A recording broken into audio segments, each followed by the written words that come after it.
Very supportive nga naman si Paolo Avellino pagdating sa mga ganap ni Kim Chiu. Kaya naman marami ang natutuwa. At lalo na ang mga Kim Pao fans na kiniklik sa kanila all the time.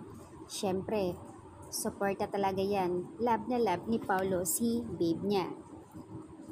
So nice, Paolo supportive always sa kanyang wife and Kim Pao forever. At Paolo, pakasalan mo na yan. Nasa kanya na ang lahat. How I wish and he had the courage and time to give in Kim Chiu his full support by personally showing up in the studio, just like what Regine Velasquez did to support his husband and OG Alcacid. And I don't understand why Paolo cannot do the same support like Kim did for his elevator movie private screening. Sino to?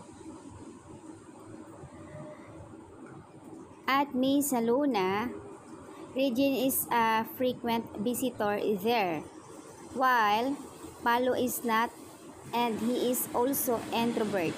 As much as we support and love them, wag na lang sana natin pakikialaman ang personal na buhay nila and how they spend and show up in each other physically.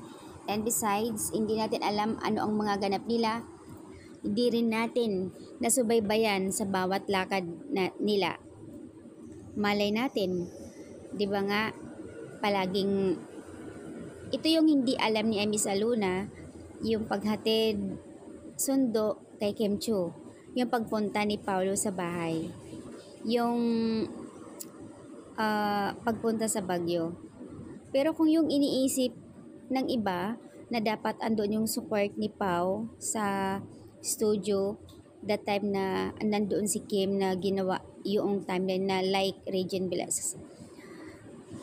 Pero at least nanonood siya. Yun ang kagandahan doon. Support pa rin yun. Nanonood siya online sa live, 'di ba? Sabi nga niya, kinakabahan ba rin ba kayo? So yun kasi siguro misalo na baka hindi mo alam na nanonood si Pao. Support na rin yun kahit na wala siya doon sa studio. So ayan, ganyan din ang nasa isip ko na parang friendly support. Super. Pero guys, like what I said, ayon dito sa comment, si Pao is nanonood sa live, pinapanood si Kim. And then, sa rehearsal pa lang, last day rehearsal nila Kim, nandoon siya, nakaabang, nakabantay. So, no need na siguro kailangan na pupunta pa sa stage para ibigay ang support. Yung pagpanood niya, online, support na rin yun. At yun yung hindi natin alam ninyo na si Pao ay napunta na sa bahay nila Kim at welcome na welcome sa family both side. And then sa business ni Kim Chiu nandoon. So laging magkasama sa bike, gym, ayan, sa pagtakbo. So yun na yun guys. Kaya wag na natin bigyan ng kahulugan pa ang Kim Pao. Basta importante mahal natin sila. Basta importante kinilig tayo doon sa pagpanood ni Pao kay Kim Chiu, di ba?